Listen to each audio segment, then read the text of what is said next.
present in the courtroom along with their attorneys. All right, gentlemen, you each have a felony charge, a felony of the 5th degree theft. Prosecutor has made a motion. He's going to amend these to a theft charge, misdemeanor of the 1st degree. Because of that amendment, the case now stays in our court. If it were a felony, this court would not have jurisdiction. The case would be going down to the county. Do you understand that, gentlemen? Yes. Sir? Sir? All right. And you're in agreement with that because you do have the right to have this case go down to the county in a felony. Would you rather that it stay here? Yes, sir? Yes, sir? Okay. Now, it's the court's understanding that based on this amendment, you now are going to enter a guilty plea to these charges. Is that correct, sir? And sir? All right. I'm going to ask both of you at the same time. Are you presently under the influence of any drug or alcohol? Sir? Has anyone made any threats or promises to you? Do you understand by admitting today you're giving up your constitutional rights to go to trial, to cross-examine witnesses, to summon or subpoena your own witnesses, and to testify on your own behalf if you chose to testify? Do you understand that, sir? The City of Parma does have the burden of proving this case beyond a reasonable doubt by entering the plea today. You're giving up that right. The charge as amended is now a 1st degree misdemeanor. The maximum fine and penalty is 6 months in jail and a $1,000 fine. And do you understand that, sir?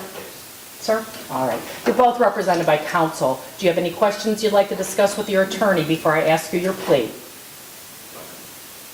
No? And gentlemen, you understand everything that I just explained to you? Yes. I'm going to ask you both at this time, what is your plea to this charge, sir? Guilty. Sir? Guilty. The court will accept the guilty plea, find it to be voluntarily, knowingly made. This isn't your typical petty theft case. 2 young men, 1 Flamingo, and a courtroom packed with consequences. From felony charges to surprising confessions, this isn't just about a missing lawn ornament. It's about what it symbolizes: community trust, accountability, and how one moment of foolishness spirals into a legal reckoning. The judge? She's not playing around. She's thoughtful, firm, and clearly losing sleep over this one. Stick around, because what starts with a pink bird ends with one of the most powerful courtroom lessons we've ever seen. And yes, you'll want to hear every second. The court will make a finding of guilt. All right, counsel, did you want to go forward with sentencing today? We would, Your Honor. All right, before we go, before I hear from you attorneys, is there anything that the city has to say? Not much, Your Honor. I guess we just want to put on the record that Marcy's law has been complied with. City of Parma thinks this is an appropriate resolution. A case like this, frankly, should stay in the city. I was presented with a document prior to appearing in court today, the restitution for the... Studio microphone, both defendants just pleaded guilty. And here's the kicker. This wasn't forced or manipulated. The judge carefully walked them through every right they were giving up. No coercion, no confusion. That's important because when someone pleads guilty, especially young adults, the court needs to ensure they're fully aware. It's a textbook example of due process in action. But don't relax just yet. The drama's only beginning. Flamingo, $2,200 has been paid in full to the clerk's office, and with that, we defer to the court for any further sentence. Thank you. All right. So, gentlemen, I'm going to ask each one of you if there's anything that you'd like to say on behalf of your client. Your Honor, would it be okay if I spoke for both clients? Of course. Of course. Thank you, Your Honor. Your Honor, first of all, I would like to say on behalf of my clients, I know they want to apologize to the Vasco family and to the residents of Parma. This was a terrible mistake that they made. They understand that neither one of these 2 young men have anything on their record. Jack is 21, he works in the Glazers Union, no prior record whatsoever. Colin is 20, he's going to HVAC school, no prior record whatsoever. I met these 2 young men initially in Mr. Gudinski's office about 2 weeks ago. When I walked in, I was a few minutes late. They were already 100% accepting responsibility. There was never any posturing or let's make it difficult for the city. They were very remorseful. We asked them to get a packet together, a mitigation packet. I was out of town last week. I was amazed at how much they were able to do. They did a risk assessment and alternative horizon, both of them. They did an online theft class. They provided character letters from people, significant members of the community.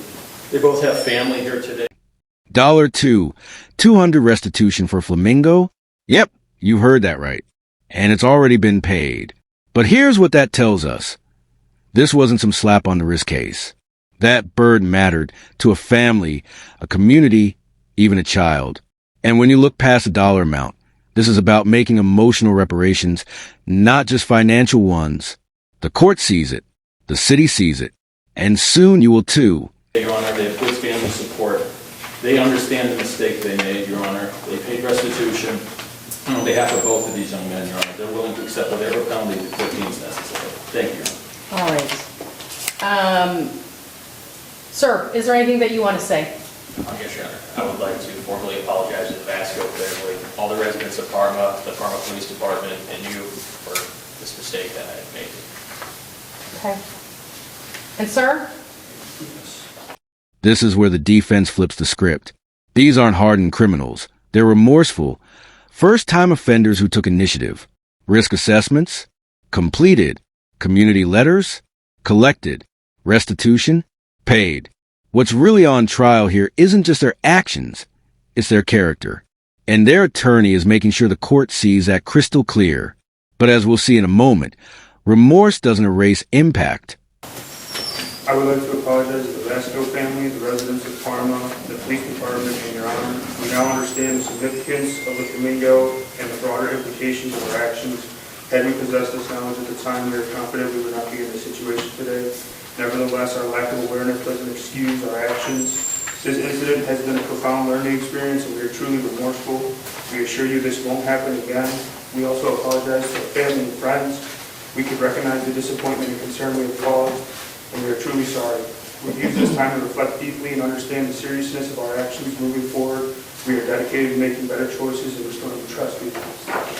Thank you, gentlemen. Thank you, Your Honor. Counsel, anything that you want to say? Nothing further. Thank you, Your Honor. I have to admit, I'm struggling with this case, and I'm struggling with you two individuals. And I think you know, your attorneys have told you this is not the first time this has happened. We hope, the community hopes, that it's the last. These apologies hit different. It's not the generic, I'm sorry. These young men mention the Vasco family, the Parma police, and even acknowledge the weight of disappointing friends and family. That's accountability. And when one of them directly says, "We understand the significance of the Flamingo," you know they're finally connecting the dots.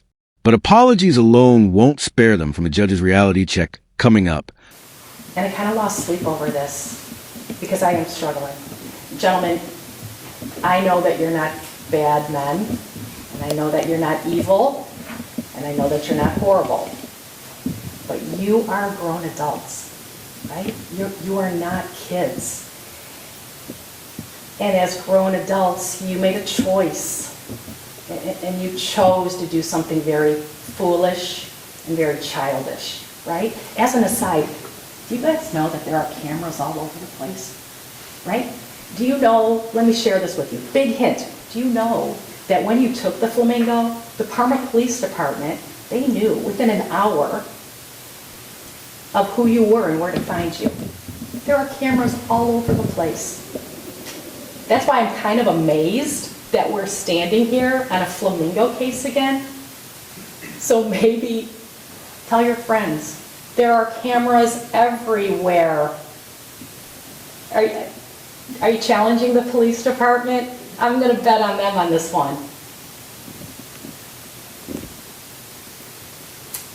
The truth here is we can tolerate behavior from a child, right? Right? We can tolerate it.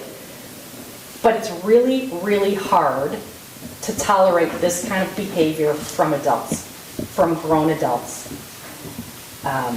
And again, despite your lack of knowledge of this Flamingo, and really that doesn't matter. It kind of bothers the court when I hear, well, we didn't know what the meaning was. It was not yours to take. It doesn't matter what the meaning is. It was not yours to take. But now that you do know the meaning, you know that you've hurt a community, you know that you've hurt a neighborhood, you know that you've hurt the residents, and I'm going to say it, you hurt a 4-year-old little girl. And that's something that you have to live with. Gentlemen, your childish behavior has adult consequences, and that's why we're here today.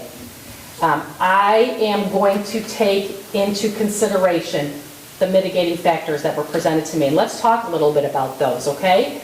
Again, we know that this happened a year ago. We have some mitigating factors here, and we're going to talk about them. I will take into consideration your age. You're barely 20, 21 years old. I will take into consideration the fact that you have absolutely no criminal history at all. Not so much as a parking ticket.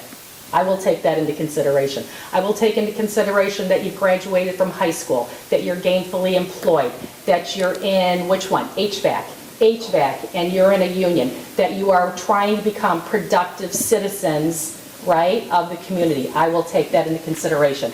I will take into consideration that you turned yourselves in.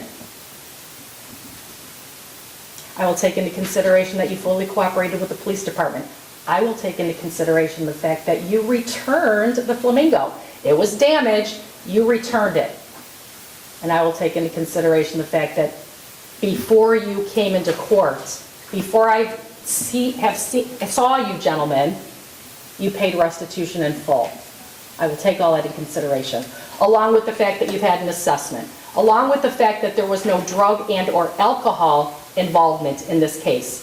I'll also take into consideration the fact that when you committed this crime, that was the end of your crime spree.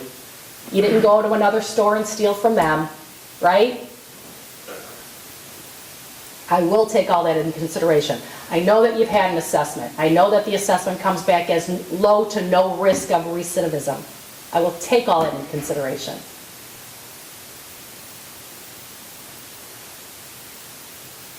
But again, there are consequences.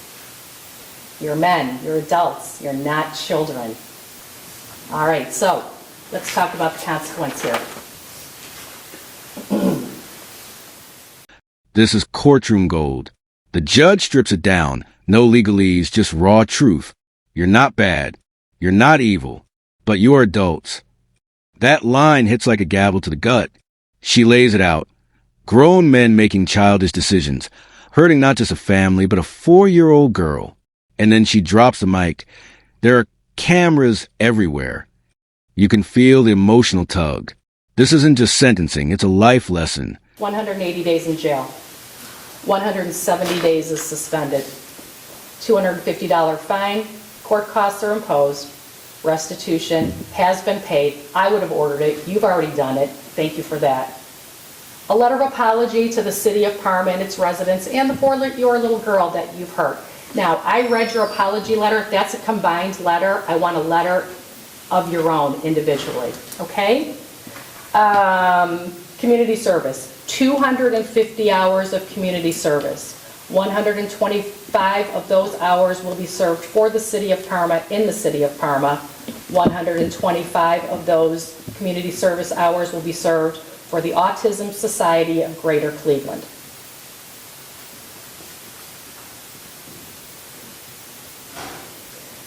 As far as your jail time, when a person goes to jail, the city pays for it, which means the residents pay for it, which means the taxpayers pay for it. That's not going to happen here. The city of Parma will be directed to calculate the cost of confinement, and gentlemen, you will be required to pay that cost. The residents of the city of Parma will not be paying for your behavior. You'll be paying for that. Moms and dads, I know you're in the courtroom. This is your adult children's responsibility, not yours. We do not want your money. We want theirs. Within 30 days of your release from jail, you must pay the cost of your confinement within 30 days. As far as all the other court costs and fines, if they need time to pay, I will give them time to pay. Thank you, Your Honor. Counsel, do you have any questions for me? No, Your Honor, thank you very much. Gentlemen, do you have any questions for me? No, Your Honor. You are on probation. I don't know if I said this. You are on probation to this court for the next 36 months. You have 170 days of jail hanging over your head. If you violate any of the terms of your probation, if you don't do what the court has ordered you to do, you will come back and see me. If you come back and see me, I will put you in jail for 170 days. Gentlemen, that is my promise to you. I keep my promise. I'm assuming your promise to me is that you will never have to step foot in this courtroom again, right? All right. Gentlemen, you have 10 days of jail to serve. Your jail time starts today. Boom. 180 days in jail. but only 10 to serve. 250 hours of community service. Personal letters of apology. And here's the twist. They're paying for their own jail time. No burden on the taxpayers.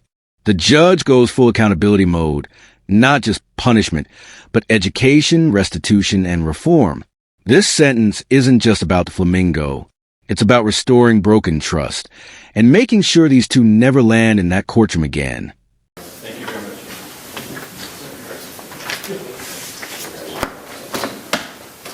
This is a city code. This is a city code.